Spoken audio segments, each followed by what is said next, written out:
and Trump steamrolling over Iowa Monday night, as we saw and as we watched last night, and one of the quickest, I think, Iowa results we've ever seen. They came in about 30 minutes after they started the caucusing.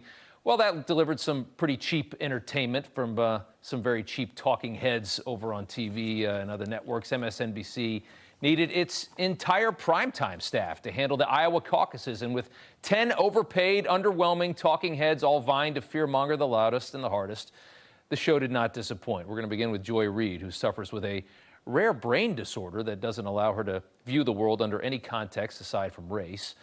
Reid, a black woman who used her job to keep her, who used her race to keep her job after being revealed as a homophobe, was quick to shame Iowa voters and Iowa itself as a state with far too many white Christian people. Take a look. Iowa is about 61% white Christian. The country as a whole is approximately 41% white Christian. They see themselves as the rightful inheritors of this country, and Trump has promised to give it back to them. All the things that we think about electability, about, what are people gaming out, or none of that matters when you believe that God has given you this country, that it is yours, and that everyone who is not a white conservative Christian is a fraudulent American. She casually says this in a country founded by white Protestants, of course. You live in a country where certain people are now cheered on for their despicable bigotry. They proudly scream it on television while labeling themselves as progressive. They shame the rest of us for the color of our skin and force us to walk around on eggshells worried about microaggressions. Exactly what our founding fathers had in mind. Just remember, no matter how much trash Joy Reid talks about your country, she's never going to leave. MSNBC's Lawrence O'Donnell joined in on the white hatred, an obedient, self-hating white liberal whom Joy Reid allows to speak.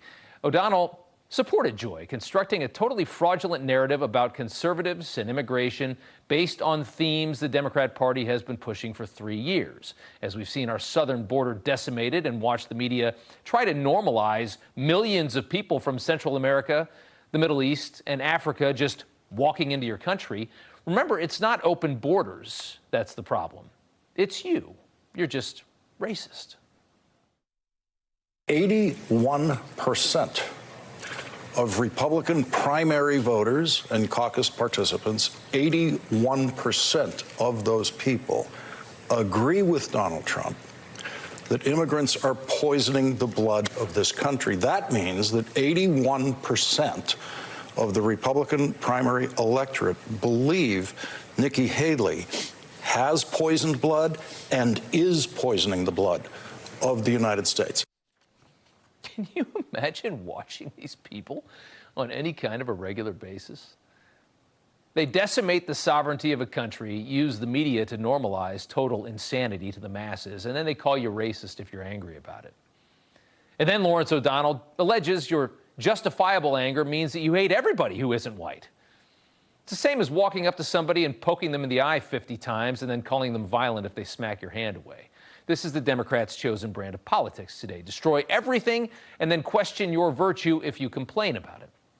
After Iowa was called in record time last night, as we saw, Trump and his team put together a very gracious, heartfelt speech. The former president spoke about his family, about the recent loss of his mother-in-law. CNN took some of that speech, and then CNN's news guy, Jake Tapper, who typically applauds Joe Biden's incomprehensible and dementia-ridden speeches, couldn't help but share his disapproval with Trump's speech, twisting his words at the end as they always do.